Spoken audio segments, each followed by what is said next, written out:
starting Be'ez Hashem Siman Mem Aleph haGuela. And the last siman he spoke about Mordechai in the Megillah. Mordechai put the Jews in danger by refusing to bow to Haman, even though he could have avoided it. He could have not been in the palace gates when Haman came in, and they got angry at him. The Yidden got angry at him, and he proved from the Marsha that they got angry even after the Hatzalah, because they said, we don't want your danger, we don't want your Hatzalah. But only after they found out that it was Min HaShamayim, from the time of Matan Torah, it was already written in the Megillah, and they just didn't understand it until now. It was written in a coded way. So when they understood that it was Min HaShamayim, that there should be a Purim, then they stopped being angry at Mordechai. So he says now, the emes, so the dimion to Zionists is that just like Mordechai put them in danger and they were angry at him, even though he saved them too, so too over here, the Zionists put us in danger, and then they saved us, but we're still angry at them. They shouldn't have put us in danger. So you saying this one is going to use what the arsonist putting out the fire? Yeah, that's going to be in this simon. You can't really compare Mordechai to the Zionists. Chas v'shalom, right? It's really completely different.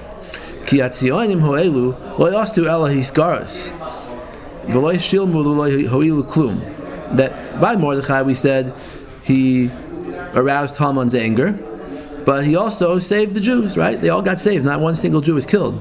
So he really saved them. But the Zionim didn't save us because they put us in danger. It's true they won the war, but to this day people are in danger because the West Bank was conquered and a lot of people are angry about it. It's not recognized and whatever, right? Especially going up to the bars. Yeah, so there's no real safety. Even after the war was over, it was just a victory, but it wasn't permanent. And forget about that. What about Egypt? What about the Sinai? The fact that Egypt wanted it back, and they started another war 6 years later. So obviously, they didn't really fix the problem. They just created more problems. We didn't gain anything through the Zionim. If they wouldn't have started the 67 more, it would have been possible to make a compromise with the Arabs and prevent the shedding of blood. Rav Shach also said something similar. There's another difference, is that Mordechai, when he made Haman angry, it was because L'Shem Shemaim, he didn't want to bow to the Avodah Zarah. So he could have avoided it, it's true, but he didn't want to bow. But that was L'Shem Shemaim. Hashem over here, the Tzionim weren't L'Shem Shemaim. They didn't do it because they wanted to make Hashem happy, to do mitzvahs, promote Torah. El L'Shem Kfira. They wanted to promote themselves, promote their own Kfira, Uminus, the Avas and Nitzachon, and their own love of victory, militarism. So Al Kapanim Nidon Midivrei Hashas. So it's not the same, but we could still learn out from this Gemara. We can make this a very strong Kal V'chomer. Shetzarech Litzoik Tzakas Mecha Negdom, that we have to protest against the Zionists, Al Shagiru Hamas Umos Ha'oil Moleinu, because they aroused the anger of the nations against us. V'yichnisu es HaKlal Yisrael Sakana Hatzuma. They put Klal Yisrael in a terrible danger. Umi Pesi Yachshav Oisam Matzilim. Who is foolish enough to think that they're the ones who saved us? They're the ones who started the fire. Asher Yitzisu es Ha'avara. They started the fire of Kinas Hamas Soinenu Aleinu. The jealousy and the anger of our enemies upon us. Mehirna Oid Bimei Charfi. I remember in the days of my youth, Shamati Migadol Echad. Harfi is youth? Yeah, when he was sharp, when he was young and sharp. Shamati Migadol Echad Mashal Masi Malat Zionim. I heard an appropriate parable to describe what the Zionim did, the Darcheim Ba'aliloisam, and their ways and their actions. Hevesiv b'sifri vayol Moshe Maimer Aleph. In his youth, all the way back then, before 48. What? Before 48. Before 48, yeah, you heard the mashal. Yeah, you heard it when he was young. And we're going to see in a second. Hevesiv b'sifri vayol Moshe Maimer Aleph Siman Kuf Yud Aleph. So, who did the Rebbe hear this from? I was always wondering. But now, Baruch Hashem, they came out vayol Moshe HaBahir. Right. Yeah. So, if you look on the footnote here, I brought it here. It says. They start the Chazani. Right, so in the Kufid Aleph in the Ba here, say from Vayol Moshe HaBahir, in the footnote, he says, Ayin b'shalas shuvas tiferes naftali, lagoyin atzadik b'sharmash zatzal, yoredei simen nun hey, b'tshuvasei mishnas taf shin tes zayin. So he says the Sharmash Rav wrote the tshuva in the year 1956, and he says shehamashal ho'amiti hazeh kvar haya nidvas zeh rabbis b'shanim me'agoyin atzadik moron marid mi belza. So he says the Bisachar Doiv mi belza, the Belza Rebbe wrote this mashal already. Belza Rebbe, who was nifter in 27. in the mid 20s. So he already wrote this mashal about the Zionists. Oh wow! And he says al hatzionim v'ho agudim, about both Zionist and Aguda. Oh, dude. V'yesh oimrim she'Rabbeinu shama zois mipi hagoyin atzadik baal likuti ma'ariach zal. It could be that the Rebbe held. Some say that he heard it from the Likuti Mariach. Likuti Mariach is Rabbi Yisrael Chaim Friedman, who has a sefer, Likuti Mariach, the sefer of halachas. Yeah, I think he's the grandfather of the Dayan. The Dayan, Rabbi Yisrael Chaim Menashe, right? All of Shalom. So he was a neighbor of him, right? So some say that the Rebbe heard the mashal from him. Oh. So we have to keep that in mind. And as we read it, figure out what it means. Because what bothers me is if it was said so far back, it applies much more today, right? The Zionists caused all kinds of danger and everything. But back then, so far, what had they done? In the 20s, teens? There's some pogroms with the Arabs, right? It's right. Like in the 20s. Could be it's going on that. Alright, anyway, the Toichan HaMashal Hu. The content of the mashal is, and he says it in Vayol Moshe too, but here he's going to say it in slightly different words. She'ish echad hichnis oireach l'soich beisai v'nasal l'makam lalun. Someone brought a guest into his house for overnight. But this guest was a very evil man. Uve'emsa alayla kishirash b'alei bayis shabal bayis to bnei beisa yishenim kulam. He saw everyone was sleeping. V'lo yagishu ma'asav. They wouldn't notice what he would do.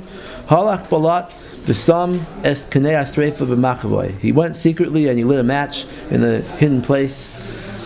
Vayikoid yakoid esh b'ktsei habayis, and the house began to burn down. Chazar tekef limkoimoy v'yasa atzmoy kiyashen. He went back to bed, acted like he was just sleeping. Laman lo yagishu b'maistav, so they shouldn't suspect him. V'acher kach keshahavar yatzel alav ninaru kol anshe habayis b'bahala tzuma. Everyone woke up in the middle of the night, and they were totally confused. They realized what was happening to them. Everything they owned is about to be burnt up. So the family tried to save whatever they could save. Because they were so in pain, and they were so in middle of fear, and confusion. They weren't clear-minded. They didn't think straight. To do it the best way, and therefore they didn't succeed in saving very much. But this cruel man, this cruel guest, who actually started the fire, so in order that they shouldn't notice that he was the one, his Aksar is cruel. So he made it look like he just woke up now. And now he was all ready to go. He rushed to save to help the guy save his belongings. But because he was so clear-minded, because he planned this ahead, so godless simchasa, he's actually in a very good mood right now, because he realized that he was succeeding. He did it with a plan, with care and planning in advance. And the kiboy hadleka. This the Rebbe adds on here. He didn't say it in Bayal Moshe. He actually says the guest tried to put out the fire too, not just save things. He saved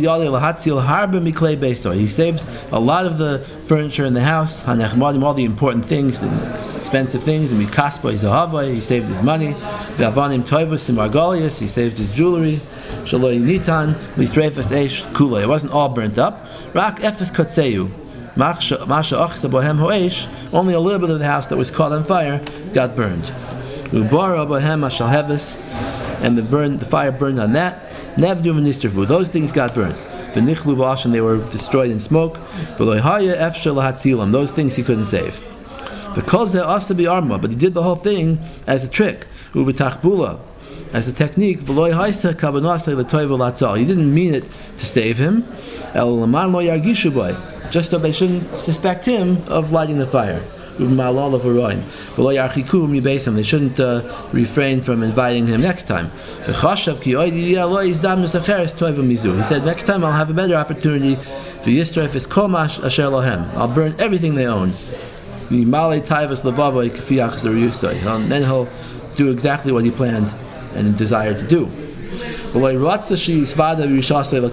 He didn't want everyone to know that he was a Rasha. So you should know you should have an opportunity to burn down more houses. To hurt other people, and they shouldn't realize it. Because they're not going to know that he's bad, they're not going to be careful from him. The next day, he went all sad and upset, and he told bitterly, he told them the whole story that happened to him last night. And he said, by the way, if not for this guest, then everything would have been gone. Nothing would be left. This nice guest that I had with all his kindness, his efficient manner of working, he saved a lot of my furniture and items and belongings. He praised this guest highly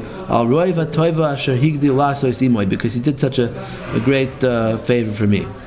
So the friends asked him, who is this guest? He described him to them.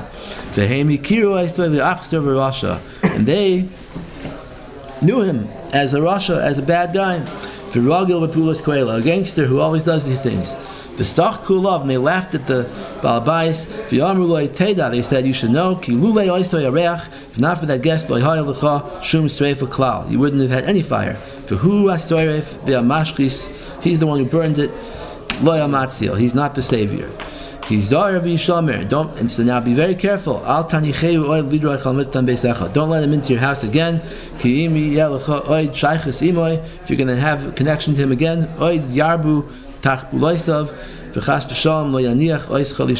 next time he's going to kill you. Machiavellian is a word. Well, why is that Machiavellian?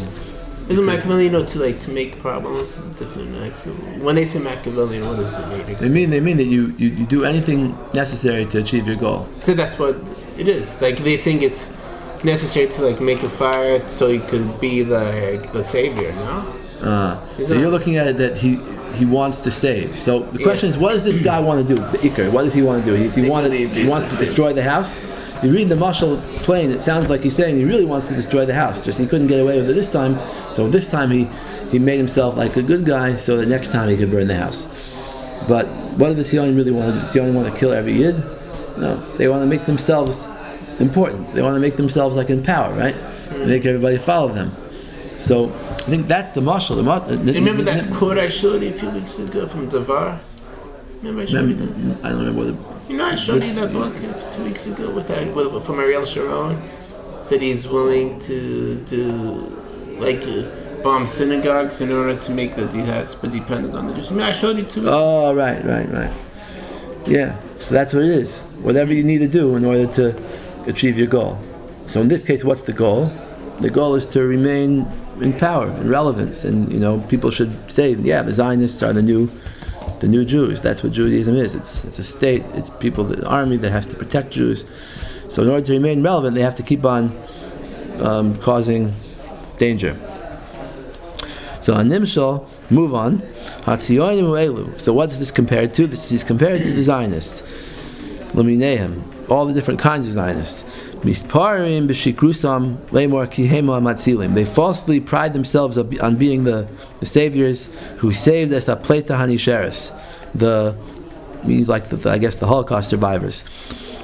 Right? They gave them a place to go after the war, and they saved. They actually persecuted them. I read in a book, Tom Segel's book, they would call them soap. Yeah? Because they didn't fight back. They faced persecution. Wow. They said they looked down on them because why didn't you fight back? They called them soap because,